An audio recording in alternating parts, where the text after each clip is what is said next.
அன்பு தமிழ் நெஞ்சங்களுக்கு ஆஸ்ட்ரோ தமிழ் மகளின் இனிய வணக்கங்கள். இன்றைய பதிவில் மிதுன ராசியில் பிறந்தவங்களுக்கு தூரத்தில் தொலைந்த குரு, தோள் கொடுத்து காப்பாற்ற போகும் சனி, இனி யாரிடமும் கையேந்த தேவையில்லை, கண்ணீர் விட அவசியமும் இல்லை. அப்படிப்பட்ட விஷயங்கள் உங்களுக்கு நடக்கப் போகுது. அது என்னன்னு அறிந்து கொள்ள பதிவினை முழுமையாக பாருங்க. பதிவு பிடிச்சிருந்தா லைக் பண்ணி கமெண்ட் பண்ணி மற்ற நண்பர்கள் உறவினர்கள் பயன்பெற அவங்களுக்கும் ஷேர் பண்ண மறந்துடாதீங்க. இதுவரை நம்முடைய ஆஸ்ட்ரோ தமிழ் மகள் சேனலை சப்ஸ்கிரைப் பண்ணாத நண்பர்கள் சப்ஸ்கிரைப் பண்ணி கூடவே தெரிகிற பெல் ஐகானை கிளிக் பண்ணி ஆல் ஆப்ஷன்ஸும் செலக்ட் பண்ணி வச்சுக்கோங்க. மிதுன ராசியில் பிறந்த நண்பர்களே, மிதுன ராசிக்கு கடந்த 2023ஆம் ஆண்டு 2022ஆம் ஆண்டு இந்த ஆண்டுகளில் அஷ்டம சனியாக இருந்த சனி பகவான் பயிற்சியாகி இப்போ கும்ப ராசியில் பாக்கிய சனியாக இருக்காருங்க. குரு பகவான் இந்த 2024 ஆரம்பத்தில் மேஷ ராசியில் இருக்காரு. மே மாதம் 1ஆம் தேதி இடப்பெயர்ச்சியாகி ரிஷப ராசிக்கு போயிடுவார். மிதுன ராசிக்கு 12ஆம் வீடாக இருக்கிறது தான் இந்த ரிஷப ராசி. அப்போ சொல்லப்போனால் குரு பகவான் 12ஆம் வீட்டில் போய் மறையிறாருங்க. லாபத்தில் இருந்து வந்த குரு 12இல் மறைய போகிறார். உங்கள் மிதுன ராசிக்கு 7ஆம் வீடான தனுசு ராசிக்கும் 10ஆம் வீடான மீன ராசிக்கும் அதிபதி தாங்க இந்த குரு பகவான். 7க்கும் 10க்கும் உரியவன் 12இல் போய் மறைகிறாரு. அப்போ குருபலன் என்பது குறைகிறது.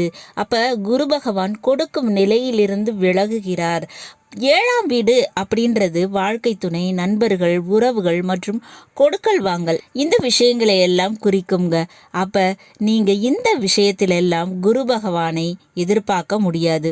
குருவால் நன்மை நடப்பது, வழி உதவி கிடைப்பது அப்படின்றது இந்த விஷயங்களில் குறைவாக இருக்குங்க.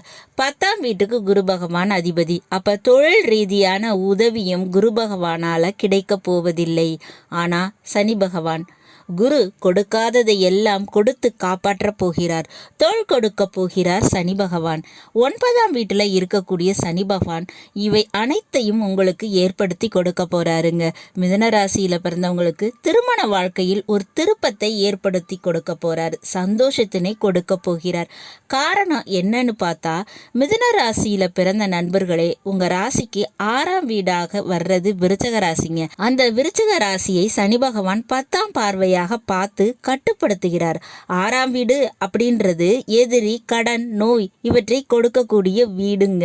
அப்ப எதிரிகள் பிரச்சனை, கடன் பிரச்சனை மற்றும் நோய் பிரச்சனை இவையெல்லாம் கண்டிப்பாக கட்டுப்பாட்டுக்குள்ள வருங்க.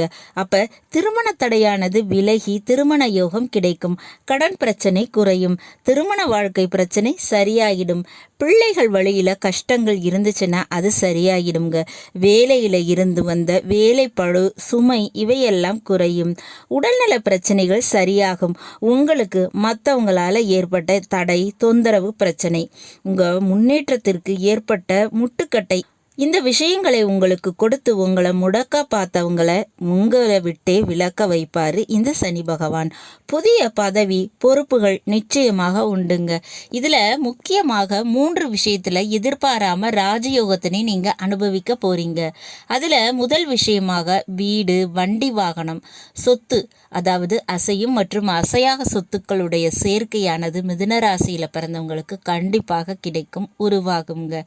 2ஆவதாக வேலை, புதிய வேலை, வேலையில் மாற்றம் உறுதியாக உண்டுங்க. 3ஆவதாக பார்த்தோம்னா மறைமுக வேலை, தொழில் இவற்றால் நிறைவான லாபம்ங்கிறது உண்டுங்க. காவல்துறை, மக்கள் சேவை போன்றவற்றில் இருக்கிறவங்களுக்கு நன்மதிப்பு, பேர், புகழ் இதெல்லாம் கிடைக்கும்.